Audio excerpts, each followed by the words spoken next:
అందరికీ నమస్కారం. నా వార్తలు నా ఇష్ట కార్యక్రమానికి మీ అందరికీ స్వాగతం పలుకుతూ ఈ వార్తలు చదువుతూ ఉన్నది మీ పూర్వపు ముఖ్యమంత్రి, ప్రస్తుత తమిళనాడు గవర్నర్ అయినటువంటి మీ కొణిజేటి రోషే తప్ప మరొకరు ఇంకొకరు కాదు. ఇదిగో మరి చూసుకుంటే రామేశ్వరం వెళ్ళినా శనేశ్వరం తప్పదని చెప్పి అదొక సాగుత. తమిళనాడుకు పోయినా సరే అమీర్పేట భూసేకరణ వివాదం నన్ను వెంటాడుతా ఉందే తప్ప వదలడం మరొకటో చేయటం లేదు కదా.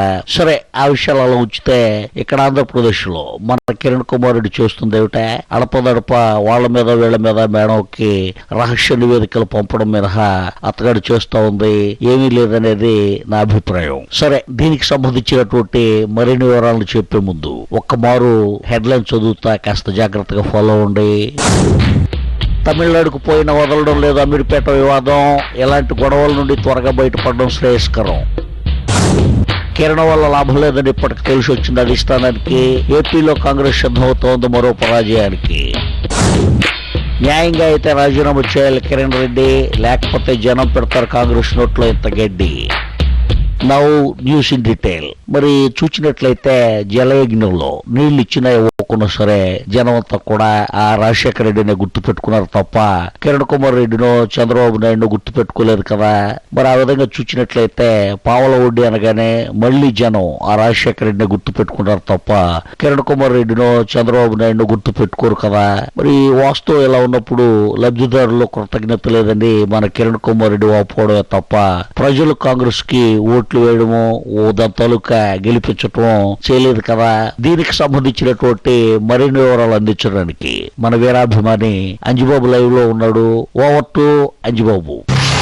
నమస్కారం అండి రోసయ్య గారు, నేనండి విజయమ్మని మాట్లాడుతా ఉన్నాను. కాంగ్రెస్ నాయకులంతా వైఎస్ గారిని మర్చిపోయారండి, వైఎస్ కుటుంబాన్ని మర్చిపోయారు. నాయన లేని వైఎస్ కొడుకుని వేధిస్తున్నారు. కానీ ప్రభు దయ వల్ల ప్రజలు వైఎస్ గారిని మర్చిపోలేదు, వైఎస్ కుటుంబాన్ని మర్చిపోలేదు. జగన్ బాబుని చూస్తే వాళ్లకు ప్రభు దయ వల్ల వైఎస్ గుర్తుకొస్తారు, వైఎస్ గారి పథకాలు గుర్తుకొస్తాయండి. ఇక వాళ్ళు ఎప్పుడు ఎన్నికలు వచ్చినా మా జగన్ బాబుకే ఓట్లేస్తారు. కాంగ్రెస్ మొక్కలు చూసి ఓట్లు వేయరు కదండి.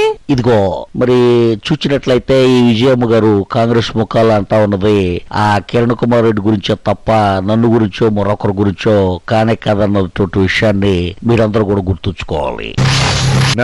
రోషయ్య గారు, మీరు ఇంకా అనేదానికి లేదు, దానికి రూల్స్ కూడా ఒప్పుకో.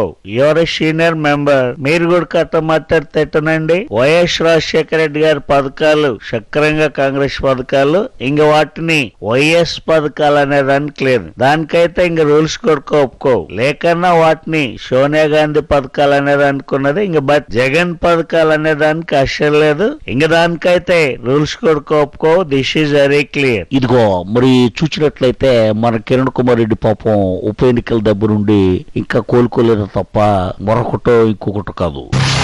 ఏం రోసయ్య గారు ఏం మాట్లాడుతా ఉన్నారు? ప్రజల మైండ్ మారాలి. మీరు గనక ఒక్కసారి చూస్తే అధికార పార్టీ నచ్చకపోతే ప్రజలు ప్రధాన ప్రతిపక్ష పార్టీకి ఓట్లేస్తారని చెప్పి మనకి చరిత్ర చాలా క్లియర్ గా చెప్తా ఉంది. అదే మాదిరిగా అధికార పక్షం ఓడిపోతే జనం ప్రధాన ప్రతిపక్ష పార్టీ గెలుస్తుందని కూడా చరిత్ర మనకి చెప్తా ఉంది. కానీ జనం ఆ మాదిరిగా ముందుకు పోవడం లేదు, రాంగ్ ట్రాక్ లో పడిపోతా ఉన్నారు. జనం మైండ్ సెట్ ని పూర్తిగా మార్చాలి. ఆ మాదిరిగా రాష్ట్రం అంతా పాదయాత్రలు చేస్తా అని చెప్పి కూడా మీకు సందర్భంగా తెలియజేస్తా ఉన్నాను. ఇదిగో వీరిలా అనుకుంటే మరి ప్రజలంతా కూడా కిరణ్ కుమార్ రెడ్డి చంద్రబాబు నాయుడు మైండ్ సెట్లు మారాలని చెప్పి వారంతా అనుకుంటా ఉన్నారు తప్ప మరొకటో ఇంకొకటో కాదు. సరే, ఇక్కడ ఒక చిన్న విరామం తీసుకుందాం. విరామం తర్వాత మరిన్ని వార్తలు విశ్లేషిస్తూ ముందుకు వెళదాం. Take a break.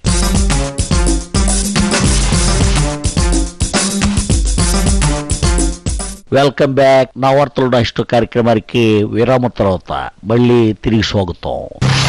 నమస్కారం రోసయ్య గారు, నేను జగన్ మాట్లాడుతున్నాను, చెంచలగూడ జైలు నుండి. మా నాయన దివంగత మహానేత ప్రజానాయకులు డాక్టర్ ఎస్ రాజశేఖర రెడ్డి గారు నా కోసరం ఈ రాష్ట్రమంత కుటుంబాన్ని ఇచ్చి వెళ్ళలేదా అని అడుగుతున్నా. వాళ్ళంతా తమ ఓట్లని నా బ్యాంకులో ఫిక్స్డ్ డిపాజిట్ చేయలేదా అని అడుగుతున్నా. అందుకే చెప్తున్నాను, ఇక నుండి ఎప్పుడు ఎన్నికలు వచ్చినా ఆ ఓట్లన్నీ నావి కావా అని అడుగుతున్నా. దయచేసి సమాధానం చెప్పండి. ఇదిగో మరి చూసుకుంటే ఈ కుర్రజగన్ గ్రహస్థితి ఇప్పుడు జోరు మీద ఉన్నది తప్ప మరొకటో ఇంకొకటి కాదు. ఇతగాడితో వాదనకు దిగడం వెర్రితనం అవుతుంది తప్ప మరొకటి కాదు. అందుకే ఈ ఇంతటితో లైవ్ నుండి కట్ చేద్దాం. నమస్కారం వ్యవసాయ గారు, నేనండి కొణిదెల శివశంకర్ వరప్రసాద్ మీ చిరంజీవిని, అదే మీ మెగాస్టార్ చిరంజీవిని. మరి చూస్తేను కాంగ్రెస్ గెలిచింది కేవలం 2 చోట్లే అనమాట. ఆ 2 సీట్లు కూడా మన పాత కాపులే అనమాట. మిగిలిన సీట్లన్నీ మనం కలిసికట్టుగా పనిచేయలేదు కనుక అందుకే ఓడిపోయామని చెప్పి నేను కేవలం ఈ మాట మాత్రమే చెప్పాను. ఇప్పుడు మన కెపాసిటీ ఏమిటో సోనియా మేడంకి పూర్తిగా అర్థమైపోయింది. అందుకే మేడం నా మీద ఎంత పెద్ద బాధ్యత వేసినా సరే మోస్తాను. ఆఖరికి సీఎం బాధ్యతలు నన్ను మోయమన్నా సరే ఆనందంగా మోస్తాను. ఈ విషయాన్ని కొంచెం నా మాటగా మేడం గారికి ఒక్కసారి చెబితే బాగుండదు కదా. మరి చూచినట్లయితే ఈ చిరంజీవి వచ్చాడంటే ఆ ప్యాకేజీని పెంచమని చెప్పి అడుగుతాడో తప్ప మరొకటో ఇంకొకటో కాదు. మిస్టర్ రోజాజీ, కిరణ్ రెడ్డి, సతీ బాబు, చిరంజీవిజీ పనితీరులు నాకు చాలా అసంతృప్తికరములు. ఏపీలో చేయక తప్పదు ప్రక్షాళనములు. మీరు కొత్త క్యాండిడేట్ ని సజెస్ట్ చేయగలరా? అయ్యా విన్నారు కదా, మరి చూసినట్లయితే దీన్ని బట్టి మేడం మళ్ళీ నా మీద దృష్టి పెడతారనేటువంటి విషయం మనకు అర్థమవుతా ఉంది తప్ప మరొకటో ఇంకొకటో కాదు. సరే, వీళ్ళు కుదిరితే వెసులుబాటు కనుక ఉన్నట్లయితే తప్పకుండా వచ్చి మరొక బులెటిన్ చదువుతానని చెప్పి మీ అందరికి తెలియచేస్తూ మీ దగ్గర సెలవు తీసుకుంటూ ఉన్నా. నమస్కారం. జై కాంగ్రెస్, జై జై సోనియా గాంధీ.